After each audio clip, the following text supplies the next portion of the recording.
मेरे मरने पर किसी को अफसोस नहीं होगा, बस एक मेरी माँ कहेगी मेरा बच्चा चला गया।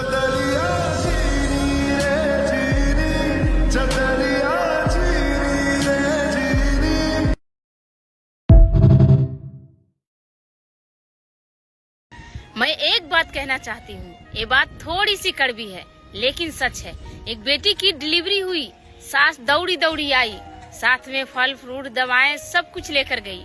बेटी को समझाने लगी, बेटा अभी 1 महीने तुम्हें वजनदार काम नहीं करना है, तुम्हारे घर में और भी लोग हैं, वो लोग काम करेंगे, तुम्हें अभी आराम की सख्त जरूरत है। जब वही बहू की डिलीवरी हुई तो 6 दिन में ही कहने लगे कि अब तो तुम ठीक हो गई हो, घर का काम काज कर लो।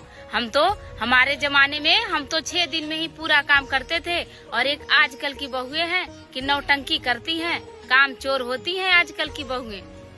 तो इस पर मैं यही कहना चाहूंगी कि औरत एक ही है, ममता भी एक ही है, लेकिन फर्क बस इतना है कि एक अपनी है और एक पराई है। बहुओं की पीड़ा कभी समझी ना गई, जितनी ममता और प्यार और दर्द बेटी में होता है, अगर उतना बहू में होता तो आज कोई भी माँ दुखी न होती बुढ़ापे में। लेकिन ऐसा नहीं है कि सभी सासू माँ सभी ननद एक जैसी होती हैं, ऐसा नहीं है। मैंने अस्पताल में रियल देखा है।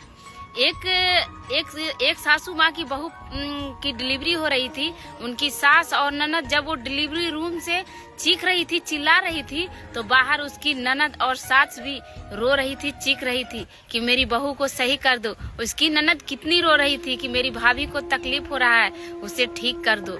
मैं जब देखी ना तो मैं भगवान से यही दुआ की कि हे प्रभु, सब बेटी को अगर ऐसी ननद और ऐसी सास मिलती तो कभी सास बहू के झगड़े ना होते, न कभी कोई मार होती, न कभी किसी बहू का घर बिखरता।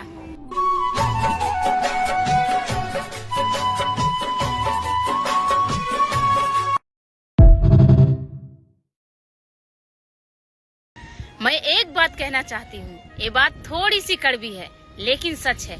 एक बेटी की डिलीवरी हुई, सास दौड़ी दौड़ी आई, साथ में फल फ्रूट दवाएं सब कुछ लेकर गई। बेटी को समझाने लगी, बेटा अभी 1 महीने तुम्हें वजनदार काम नहीं करना है, तुम्हारे घर में और भी लोग हैं, वो लोग काम करेंगे, तुम्हें अभी आराम की सख्त जरूरत है। जब वही बहू की डिलीवरी हुई तो 6 दिन में ही कहने लगे कि अब तो तुम ठीक हो गई हो, घर का काम काज कर लो। हमारे जमाने में हम तो 6 दिन में ही पूरा काम करते थे, और एक आजकल की बहुएं हैं कि नौटंकी करती हैं, काम चोर होती हैं आजकल की बहुएं।